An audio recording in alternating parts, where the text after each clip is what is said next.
प्रमाण किया, एक अनुभूति की साधना की, साधना करने के बाद में उनकी इच्छा हुई, ये अनुभूति समाज के सर्वसाधारण मनुष्य तक पहुँच।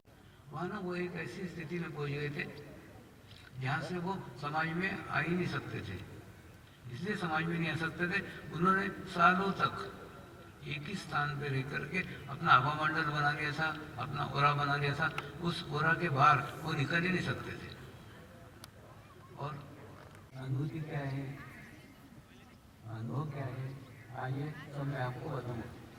देखिए, आप कल्पना करो ना, रोज एक जगह पानी डाल रहा है, रोज एक जगह खाद डाल रहा है। इच्छा है यहाँ अच्छे किस्म का आम का पेड़ उगे, आप उसको बोलोगे अरे जब तक अपने जीवन में कर रहे हैं, हमारे पास में आध्यात्म का बीज ही नहीं है, और हम आध्यात्मिक प्रगति करने की कोशिश करते हैं, प्रयत्न करते हैं। आपको आज उसी बीज की बातें मैं आपको कहना चाह रहा हूँ। मैं ध्यान में रहता, मेरे नाना हनुमान जी के भक्त थे, रोज हर शनिवार को हनुमान मंदिर मुझे लेके जाते। नानी कृष्ण की भक्त थी, वो मुझे कृष्ण के परमात्मा अविनाशी, परमात्मा कल्पिता, परमात्मा आदि है और परमात्मा कभी रहेगा। तो मैं बचपन में समझ गया था परमात्मा कोई व्यक्ति नहीं हो सकता, ये कोई भी व्यक्ति।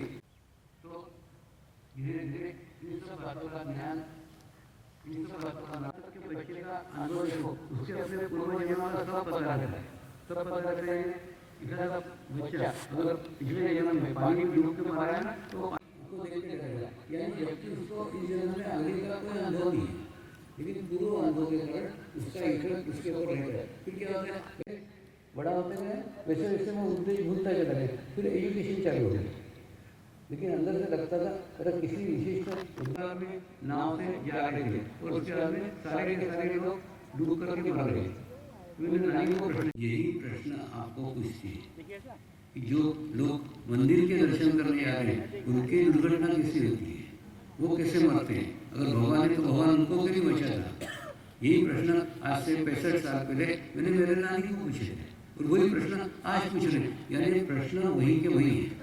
कारण क्या है, आज की पीढ़ी थ्योरी के साथ साथ प्रैक्टिकल करती है। हमारे पिताजी हमको बोला भगवान है तो हमने मान लिया, लेकिन अगर हमारे बच्चों को बोले भगवान है तो बोले भगवान को साबित करो। यानी आजकल की पीढ़ी प्रैक्टिकल जाती है, उनको अनुभूति चाहिए, उनको अनुभव चाहिए, अनुभूति के आधार के ऊपर उनकी मान्यता रहेगी। उसके बाद में देखा तो एक मुसलमान फकीर मस्जिद के सामने खड़ा रहता था और मोर पंख लेके आने वाले को उसकी जात नहीं पूछता था, आने वाले को उसका धर्म नहीं पूछता था, सबको एक जैसा ब्लेस करता था, सबको एक जैसा आशीर्वाद देता था। और उसके बाद में एक हिंदू साधु को देखा जो कोई भी व्यक्ति आया उसको बहुत ही देता था, आने वाले को उसकी जात नहीं पूछता था, आने वाले को उसका धर्म नहीं पूछता था। तो मैंने नानी को पूछा, नानी भगवान एक ही है कि मुसलमान हिंदू को और हिंदू मुसलमान को कैसे ठीक कर सकता है। लेकिन मेरे नानी के पास में ना इसका भी कोई जवाब नहीं था। तो कहने का था फिर खूब इच्छा हुई अंदर से कि परमात्मा क्या है इसको जानेंगे। नानी बोलती थी परमात्मा अविनाशी है, परमात्मा कल्पी था, परमात्मा आज भी है और परमात्मा कल भी रहेगा। मैंने नानी को कहा नानी मैं आज के परमात्मा को मिलूंगा और आज के परमात्मा को मिलूंगा, फिर मैं जब मुझे अनुभव होगा तो उसी को मैं सबको बांटूंगा। यही कार्य पिछले 30 वर्षों से कर रहा हूँ। आज 72 कंट्रीज के अंदर ये फैला हुआ है। उसके बाद में परमात्मा की खोज प्रारंभ हुई। किसी ने बोला 24-24 गायत्री का जाप करो, गायत्री का जाप किया। किसी ने बोला हवन करो, हवन किया। किसी ने बोला पाठ करो, पाठ किया। यानी जिसने जो जो कहा ये करने के बाद में परमात्मा मिल जाएगा, सब करके देखा परमेश्वर मिल गया, परमात्मा मिल गया, ये समाधान मुझे कभी भी नहीं मिला। उसके बाद में फिर क्या होता है, प्रार्थना का जन्म होता है। प्रार्थना करना चालू किया, लेकिन प्रार्थना से भी कुछ नहीं हुआ। फिर क्या करना, रोना चालू कर दिया। आखिर में रोना कि अपना पूरा अहंकार विलीन हो गया कि मेरे से ये नहीं हो सकता, मुझे परमात्मा अभी तक नहीं मिला। कुछ नहीं, अच्छा एजुकेशन हुआ, एजुकेशन होने के बाद अच्छी इनकम तक पढ़ाई की, मैं मार्केटिंग मैनेजर की पोस्ट पे कलकत्ते में कार्यरत था। कहने का असर सब कुछ था जो एक सामान्य युवक चाहता था वो, लेकिन ऐसा लगता था पढ़ने के लिए मेरा जन्म नहीं हुआ है, मेरे जन्म का उद्देश्य कुछ और है। नौकरी करने के लिए मेरा जन्म नहीं हुआ है, नौकरी मेरा उद्देश्य कुछ और है। वो उद्देश्य क्या है वो पता नहीं था।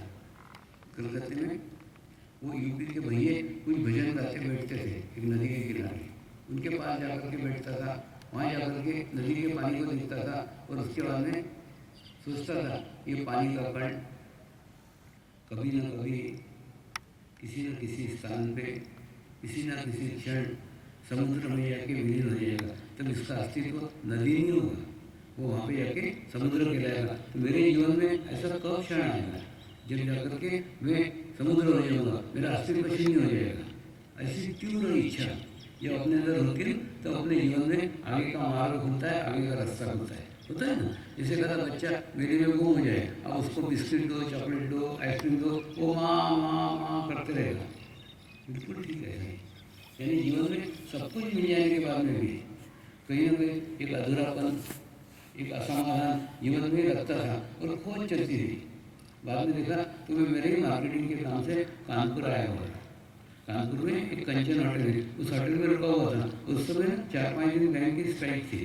तो ऐसे मेरे को ना सदैव ध्यान के अंदर अशोकीनाथ का मंदिर दिखता था, एक साधु बाबा जी दिखते थे, खूब ऊँचे थे वो, और दूसरा एक टेकड़ी में वहाँ शिव मंदिर दिखता था। इन तीनों का आपस में क्या संबंध है मुझे पता नहीं, लेकिन बाद में इच्छा हुई अरे उसके बाद में मैं वहाँ से गोरखपुर आया, गोरखपुर से सोनाली आया, और सोनाली से जैसे ही भैरवा आने लग गया तो लाइट चली गई, डर के एकदम पुलिस स्टेशन में घुस गया। उस समय ना इतना कच्चा रोड था, मिट्टी का रोड था, मैंने एक बस अगर चली जाएगी उसके हमने 3-4 किलोमीटर जाने के बाद भी दूसरी बस जाती थी, क्योंकि दूर उड़ती थी, चली दूसरी बस जा ही नहीं सकती थी। ऐसे स्थिति में रात को आकर के 10 बजे काठमांडू पहुंचा। तो उसके बाद में एक होटल में रुका। दूसरे दिन सवेरे पशुपतिनाथ के दर्शन करने के लिए गए तो देखा तो पुजारी मेरा इंतजार ही कर रहे थे। मुझे बहुत आश्चर्य लगा कि मैंने तो मेरे ऑफिस में भी नहीं बताया, मैंने तो मेरे घर पे भी नहीं बताया, तो इनको कैसे मालूम कि मैं आने वाला हूँ। उन्होंने कहा एक गाँव से एक नेपाली वृद्ध सज्जन आकर के बाहर बैठे हुए हैं, वो आपका 3 दिन से इंतजार कर रहे हैं।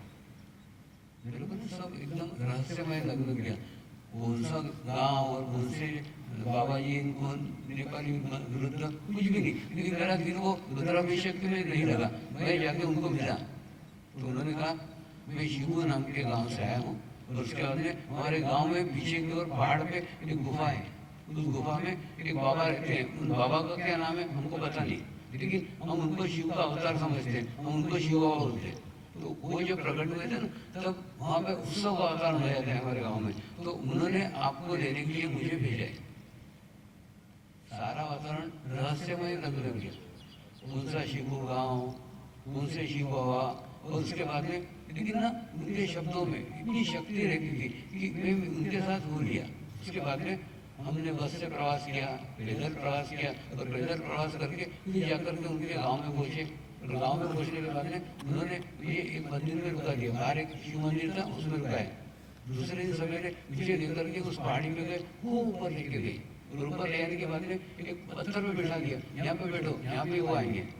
देखा तो सामने एक गुफा थी, छोटी सी गुफा थी, और उस गुफा के अंदर से एक वृद्ध सज्जन शाम के समय बिल्कुल धीरे धीरे बाहर निकल रहे थे।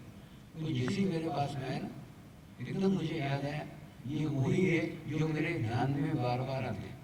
तो जैसे ही मैंने उनको साष्टांग दंडवत किया ना, उन्होंने उठा के मुझे गले लगा लिया। बोले पिछले 40 साल से मैं तेरा यहाँ पे इंतजार कर रहा हूँ। मुझे बहुत रहस्य में लगा। और उसके बाद में वो मुझे गुफा के अंदर लेके गए।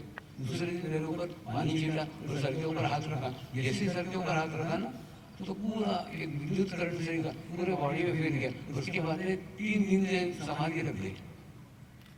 जैसे 3 दिन बाद उठा ना, तो मुस्कुरा रहे थे, और वो परमात्मा नहीं थे।